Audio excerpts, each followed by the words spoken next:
एक दिन एक ब्राह्मण ने अपनी पत्नी से कहा, देखो, मेरे बिना तुम कभी खाना मत खाना।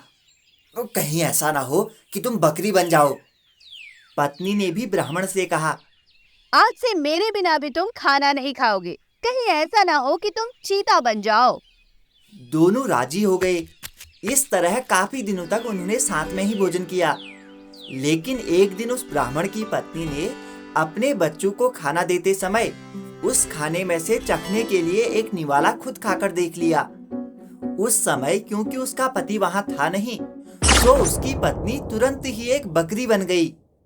जब वो ब्राह्मण घर आया तो उसने देखा कि एक बकरी उसके घर के चारों तरफ घूम रही है। ये देखकर वो बहुत दुखी हुआ, क्योंकि वो तुरंत ही जान गया कि वो बकरी कोई और नहीं बल्कि उसकी अपनी प्यारी पत्नी थी। उसने उसको अपने घर के आंगन में बांध दिया और उसकी बड़ी सावधानी से सेवा करने लगा। कुछ साल बाद उसने दूसरी शादी कर ली, पर उसकी दूसरी पत्नी उसकी पहली पत्नी के बच्चों के साथ बिल्कुल भी अच्छा व्यवहार नहीं करती थी। वो तो उनको खाना भी बहुत कम देती थी। वे बच्चे बेचारे बहुत परेशान रहते थे। बकरी बनी माँ उनकी परेशानी सुनती रहती, पर वो बेचारी भी कुछ नहीं कर सकती थी। उन बच्चों की माँ ने यह भी देखा कि उसके बच्चे दुबले होते जा रहे हैं। इसलिए एक दिन उसने अपने बच्चों को अपने पास बुलाया और कहा, मेरे प्यारे बच्चों, जब भी तुम्हें भूख लगे तो एक डंडी से मेरे सींगों को मारना। ऐसा करने से कुछ खाना निकल आएगा जिसे तुम खा सकते हो। बच्चों ने ऐसा ही किया। अब जब भी उनको भूख लगती तो वे अपनी बकरी माँ के सींगों में डंडी मारते। इससे उनमें से कुछ खाना निकल आता और वे उसको खाकर अपना पेट भर लेते। इससे धीरे धीरे उसके बच्चे तंदुरुस्त होने लगे। सौतेली माँ को ये देखकर बहुत ताज्जुब हुआ।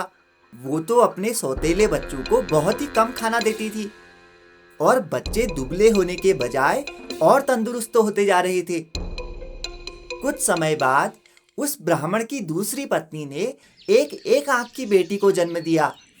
वो अपनी उस कानी बेटी को बहुत प्यार करती थी और उसकी हर एक जरूरत को पूरा करने के लिए तैयार रहती थी। कुछ दिनों बाद जब वो लड़की काफी बड़ी हो गई, चलने फिरने लगी, बोलने चालने लगी, अच्छी तरह बात करने लगी, तो उसकी माँ उसको दूसरे बच्चों के साथ बाहर खेलने के लिए भेजने लगी। उसने उससे कहा, अपने बड़े भाई बहनों पर निगाह रखना। वे कहाँ जाते हैं, किससे मिलते हैं और क्या खाते हैं, सब जानकारी मुझे बताना। लड़की ने कहा, ठीक है। वो लड़की उनके साथ सारे दिन रही और उसने वो सब कुछ देखा जो उनके साथ हुआ। ये सुनकर कि बकरी उसके सौतेले बच्चों को खाना देती है, वो दूसरी पत्नी बहुत गुस्सा हुई। उसने तय कर लिया कि वो उस बकरी को जल्दी से जल्दी मरवा देगी। एक दिन उसने बहाना बनाया कि वो बहुत बीमार है और अपने इलाज के लिए एक वैद्य को बुलवाया। उसने उस वैद्य को रिश्वत दी और कहा कि वो उसके लिए दवा के तौर पर बकरी का मांस खाने के लिए बताए। उस वैद्य ने ऐसा ही किया। ब्राह्मण अपनी पत्नी की बीमारी के लिए बहुत चिंतित था और हालांकि वो बकरी को बिल्कुल मारना नहीं चाहता था, फिर भी वो अपनी दूसरी पत्नी को ठीक करने के लिए उस बकरी को मारने के लिए तैयार हो गया। पर यह सुनकर उसकी पहली पत्नी के छोटे छोटे बच्चे बहुत रोए।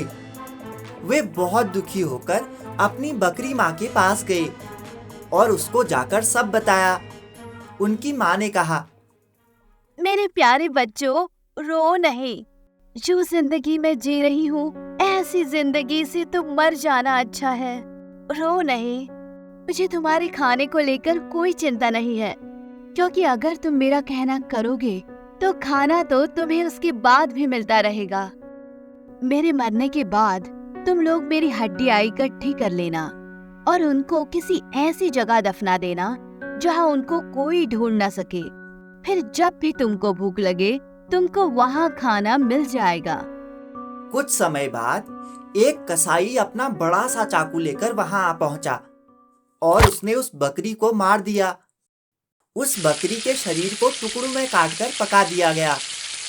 ब्राह्मण की पत्नी ने उस बकरी के मांस को खाया, पर बच्चों को केवल हड्डियां ही मिली। बच्चों ने उन हड्डियों का वही किया जो उनकी बकरी माँ ने उनसे करने के लिए कहा था। उन्होंने उसकी हड्डियां एक ऐसी जगह दबा दी जहां उन्हें कोई ढूंढ नहीं सकता था। जब उनको खाने की जरूरत होती तो वे वहां जाते और उन हड्डियों से खाना मांग लेते और उनको खाना मिल जाता। सो अब उनको फिर से खाना रोज और खूब मिल रहा था। अब वे भूखे भी नहीं रहते थे। उनकी सेहत फिर से ठीक होती जा रही थी। उस बकरी के मर जाने के कुछ समय बाद ब्राह्मण की पहली पत्नी की एक बेटी पानी के नाले में अपना चेहरा धो रही थी कि उसकी नाक की लौंग खुल गई और पानी में गिर गई। एक मछली पानी के साथ साथ उसको भी पी गई। अब हुआ ये कि एक मछुआरे ने वो मछली पकड़ ली और राजा के रसोइये को बेच दी। रसोइये ने जब उस मछली को पकाने के लिए काटा तो उसको ये देखकर बड़ा आश्चर्य हुआ कि उसके अंदर तो नाक की एक लौंग थी। वो उसको लेकर राजा के पास गया तो राजा को भी उसमें रुचि हो गई। राजा ने अपने राज्य में ये मुनादी पिटवा दी कि जिस किसी की भी नाक की लौंग खो गई हो वो उसको राजा से आकर ले जाए।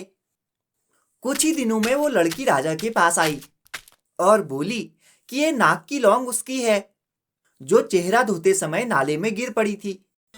राजा उस लड़की की सुंदरता और अच्छा व्यवहार देखकर इतना प्रभावित हुआ कि उसने उससे शादी कर ली। उसके भाई को अपने राज्य का सेनापति बना दिया और उसके परिवार की भी खूब सहायता की।